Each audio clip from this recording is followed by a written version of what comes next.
Last వీడియోలో మనం చేసిన రసం పౌడర్తో రసం ఎలా చేయాలో చూపిస్తా అన్నాను కదా. ఇక్కడైతే టమోటా రసం చూద్దాం.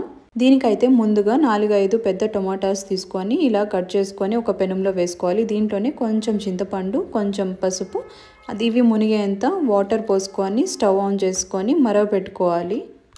టమోటోస్ మనకి బాగా ఉడికిపోవాలి, ఇలాగ చూపించినట్టుగా.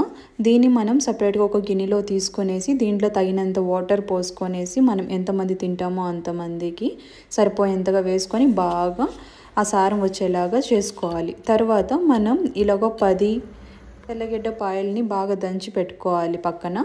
తర్వాత స్టవ్ ఆన్ చేసుకొని కొంచెం ఆయిల్ వేసుకొనేసి ఆవాలు, కొంచెం కరివేపాకు, ఎండుమిరపకాయలు వేసేసి మనం దంచుకున్న తెల్లగడ్డను కూడా వేసుకోవాలి. ఇలా వేసుకొని బాగా వేగిన తర్వాత కొంచెం ఇంగువ వేసుకొని వేయించుకోవాలి. తర్వాత మనం చేసుకున్న రసం పౌడర్ని ఒక 1.5 to 2 స్పూన్లు వేసుకొని ఊరికి అలాగ వేయించుకుంటే సరిపోతుంది. ఎక్కువ వేయించాల్సిన అవసరం లేదు.